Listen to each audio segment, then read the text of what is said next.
this is Sasi. You're watching Filing Media, and here are some top stories of today. A fresh controversy has erupted after a recent court order in the Delhi Riots conspiracy case. The court was hearing bail pleas of several accused, including former JNU student leaders Umar Khalid and Sharjeel Imam. The court refused to grant bail at this stage. In its order, the court made an important clarification. It said that while deciding bail, the court only checks whether there is prima facie material on record. This means the court is not deciding guilt or innocence right now. The court clearly stated that its observations are limited only to bail. It stressed that the trial will independently examine all evidence and guilt will be decided only after a full hearing. Soon after the bail denial, protests broke out at Jawaharlal Nehru University. Students raised slogans opposing the court decision and criticizing the government. Videos from the campus went viral on social media. This triggered sharp political reactions. The BJP condemned the slogans and said such protests show sympathy for people accused in a serious violence-related case. The Congress, however, said the court order must be read carefully. It pointed out that rejection of bail does not mean conviction and defended the right to protest. To be clear, no one has been declared guilty in this case. The order is only about bail. The trial is still pending. Once again, this episode highlights the tension between judicial process, public protest and political debate. The Madras High Court has upheld the lighting of Kartikeya Deepam at the hilltop of Tirupparakundram in Madurai, but with strict conditions. A division bench dismissed more than 20 appeals challenging an earlier order that allowed the Deepam to be lit at the ancient stone pillar known as the Deepathoon on the hilltop. The court ruled that the ritual can continue. It said administrative and law and order concern alone cannot override long-standing religious practices as long as safety is ensured. However, the court also imposed clear restrictions. Public access to the hilltop will remain limited. Only authorized persons connected with the ritual will be allowed. Arrangements must be jointly decided by the Archaeological Survey of India, police and temple authorities. The dispute is sensitive because the hilltop is near the Arulmigu Subramanya Swami temple and also close to the Sikandar Badusha Dargah. Reacting to the verdict, Tamil Nadu Chief Minister M.K. Stalin said the state government will challenge the order in the Supreme Court. So to be clear, the High Court has allowed the Deepam with conditions. The issue is now likely to move to the Supreme Court. The Central Bureau of Investigation has summoned actor and Tamaraga Vetri Karagam Chief Vijay in connection with the Karur Stampede case. Sources say Vijay has been asked to appear before the CBI in New Delhi on January 12. The case relates to a stampede that occurred in September 2025 during a public event linked to the party.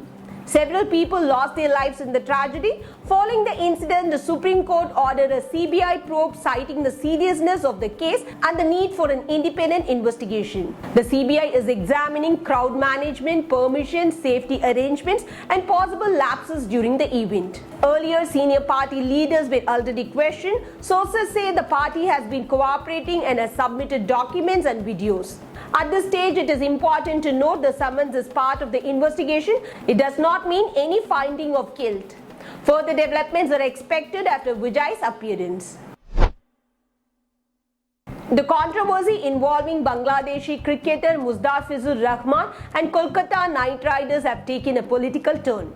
KKR released Mustafizur following instructions from the BCCI citing regulatory reasons. This move triggered strong reactions in Bangladesh, including public anger and a temporary ban on IPL broadcasts. Amid this, JDU leader KC Tyagi has commented on the issue. He said sports should not be mixed with politics. He also pointed out that Bangladesh appointed Litin Kumar Das, a Hindu cricketer, as captain, calling it a sign of inclusiveness.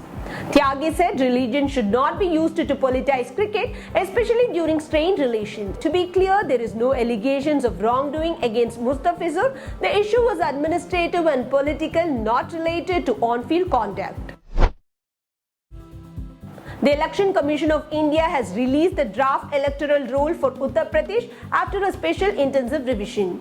According to official data, 2.89 crore voter names have been deleted, the highest in any state. With this, the voter count has dropped from 15.44 crore to about 12.55 crore. Election officials say the deletions include deceased voters, people who permanently shifted, untraceable voters, and duplicate entries. The commission clarified that this is only a draft list. Voters can file claims and objections until early February. The final roll will be published in March 2026. Given the scale, political parties and civil society groups are closely watching the process. Fresh incidents of violence against the Hindu minority in Bangladesh have raised serious concern. 2 Hindu men were killed within 24 hours in Narsiddhi district. Grocery shop owner Saratmani Chakrabarti, aged around 40, was attacked with sharp weapons and later died. In Jashore district, factory owner and newspaper editor Rana Pratap was shot dead. Reports say these incidents are part of a wider rise in attacks on minorities. Police say investigations are underway. So far, no official motive has been confirmed. Civil society groups are calling for stronger protection and swift justice.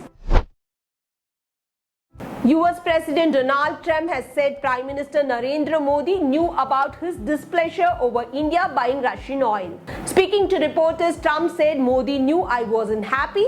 He made the remarks alongside US Senator Lindsey Graham, who supports tougher action against countries buying Russian energy. Trump described Modi as a good man and said the disagreement was policy-based. India has maintained that its oil purchases are guided by national interest and energy security. The comments underline ongoing trade and geopolitical tensions. Former Venezuelan leader Nicolas Maduro has pleaded not guilty in a US federal court in New York. He denied charges related to drug trafficking and conspiracy and said he was captured. His legal team says it will challenge US jurisdiction and the manner in which he was brought to the country. US prosecutors said the case is about enforcing the law. Venezuelan has called the case politically motivated. To be clear, this is only a plea stage. No verdict has been delivered. That's all for now. Thanks for watching. This is Pilot Media, connecting you to the world.